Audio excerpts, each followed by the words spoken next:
Hi everyone, welcome to U.S. History. So we're doing our next two sections of notes today. So go ahead and get your notes out and let's get started, if the screen will decide to cooperate with us.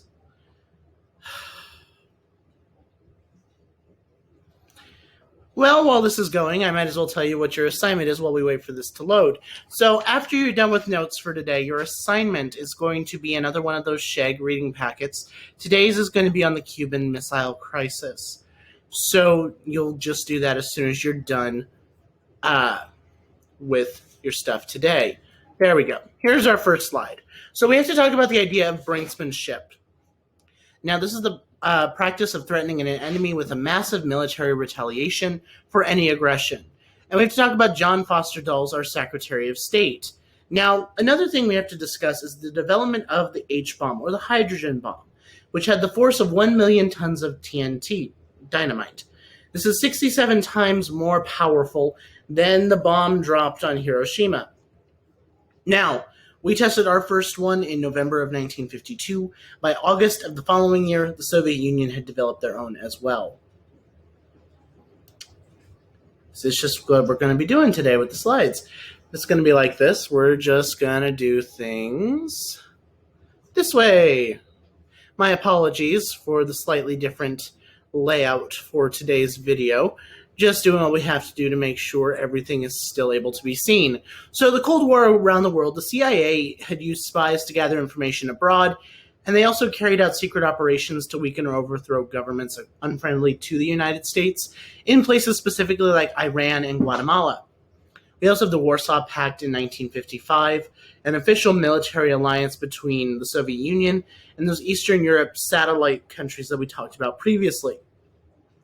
Now, at the Geneva Summit in 1955, there was an open skies proposal, and along with it came the Eisenhower Doctrine, saying the U.S. would defend the Middle East against an attack by any communist country.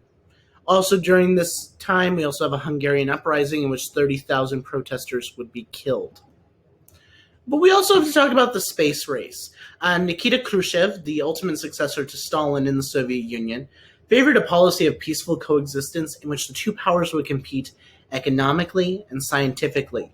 And on October 4th, 1957, Russia would launch the world's first artificial satellite known as Sputnik, being one step ahead of American scientific achievements. Now, in January of the following year, we would launch our first successful satellite, but at this point, we're behind.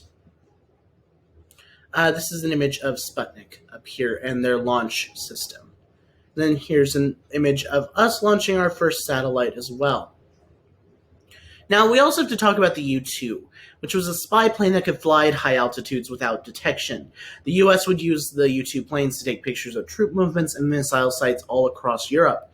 And in May of 1960, a U-2 plane with Francis Gary Powers as the pilot was shot down. Powers was sentenced to 10 years in a Soviet prison as a spy, and Khrushchev demanded an apology and us to stop the U-2 missions. Eisenhower did stop the U-2 flights, but would not apologize for the fact that the plane was there. This is Powers and then what the U-2 planes look like. So that's it for that first section. We're moving on to the next section. We're going to see if the slideshow is going to cooperate this time. I'm hoping. If not, we'll just go back to the other setup. I'm hoping this works. Or not. So yeah, these new videos are going to be absolutely cringe. So the 1960 election saw the Democratic ticket being fulfilled by President John F. Kennedy as the candidate and Lyndon B. Johnson as his vice president, with the Republican ticket being carried by Richard Nixon and Henry Cabot Lodge Jr. as his VP. So, some background. JFK was a U.S. Senator from Massachusetts. He was 43 years old and Roman Catholic. Nixon had served as vice president under Eisenhower, was very experienced in foreign policy, and utilized a system of debate known as the kitchen debate, where he would engage people on everyday topics. Now, when it comes to the election, there's some major campaign issues we need to focus on. The first one being Cuba. Fidel Castro had taken power in 1959, and Cuba went communist. This really panicked the United States, because Cuba is literally right in the backyard of the Gulf of Mexico, so really, people began to panic. and the missile gap between the US and the Soviet Union was getting smaller, and the perception was becoming that the US was behind the Russians. Add to that civil unrest with Martin Luther King being arrested, and Eisenhower did nothing, and Nixon also didn't take a position. Kennedy's then convinced the judge to release MLK, and then after that, Kennedy would win 87% of the African American vote during the 1960 election. He also was a very experienced, when it came to experience and leadership, Nixon had the experience, being the former vice president, and utilizing this kitchen debate, while Kennedy didn't have any real experience. When it came to religion, Kennedy was a Roman Catholic. The U.S. had never had a Catholic president before, and some thought that the Pope would have a large influence over the president, something that they really weren't keen on. Now, it's also during this election we see the first televised debates. This is the first time in U.S. history. They played into Kennedy's strengths because he was young and good-looking, as well as being charismatic. Before the first debate, the overall breakdown of who was in the lead had Nixon ahead at 53% and Kennedy at 47%. And these debates were all about image and perception, a huge benefit for Kennedy. Now, at the debate, the first one anyway, Kennedy was much more appealing, Nixon didn't excel on camera, and after the debate, Kennedy took the lead with a 49% chance of winning.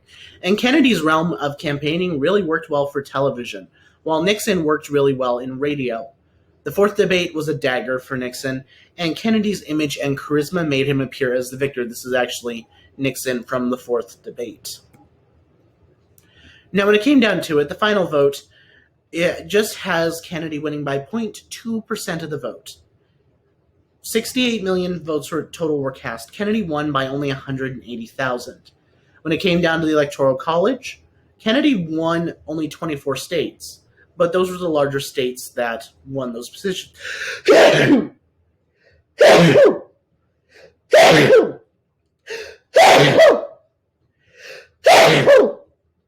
Excuse me. Sorry about that. And Nixon, while he won 26 of the states, only achieved 219 of the electoral votes. Now, this was the closest election since 1884, and Kennedy became the second youngest president at the age of 43, and the first Roman Catholic.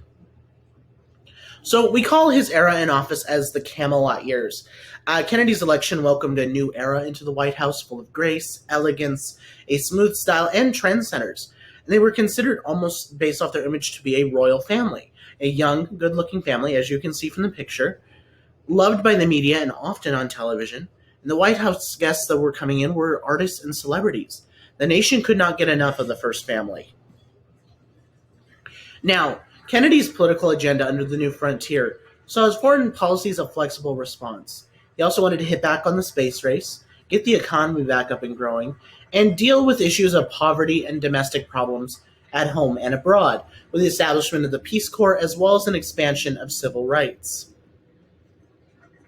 Now, under his flexible response, he opposed the use and threat of use of nuclear weapons over minor conflicts and wanted to have more flexibility to fight limited engagements in conventional battles. He allowed the U.S. to fight a non-nuclear war and increased conventional defense spending, creating the special forces in the military, actually. Now, when it came to the New Frontier, Kennedy was extremely determined to surpass the Soviets. And in October of 1957, again, Sputnik was launched. And in April of 1961, the Russians launched the first human into space, Yuri Gagarin. So why? It wanted to demonstrate the military and technological scientific superiority over the Soviets. Less than a month after the Soviets put a man in space, we did the same. Now, let's see if the slideshows are working now. It is! So, the New Frontier, we have the establishment of NASA, and they began construction on a new launch site in Cape Canaveral, Florida, and began construction of new Mission Control Center in Houston, Texas. We were now winning the space race. And Kennedy expressed the spirit of the space race in front of a crowd of Rice University, which you can actually find that speech online. It's a pretty famous one. And 7 years later, Apollo 11 would launch, with Neil Armstrong and Buzz Aldrin being the first men on the moon. And on July 20th, 1969, Neil Armstrong took the first step on the moon, effectively winning the space race for the United States. Now, there was a crisis over Berlin. In the 11 years since the Berlin airlift, 3 million West Germans had fled to West Berlin so they could be free from communist rule, and refugees advertised the failure of communism in East Germany, and tensions began to rise. Now, Khrushchev wanted to close off U.S. access to West Berlin. Kennedy didn't give in, and it was very tense. Khrushchev responded by building the Berlin Wall, which would stand until the late 80s. Now, neither leader wanted an all-out nuclear war, and they established a hotline, a dedicated phone that allowed leaders to communicate at moment's notice. And they did a limited test ban treaty. They banned nuclear testing in the atmosphere, trying to solve some of the ecological issues that they were encountering near the test sites of where they'd been testing these new weapons. All right, so that's it for the notes for today. I will see you all next time. Bye, everyone.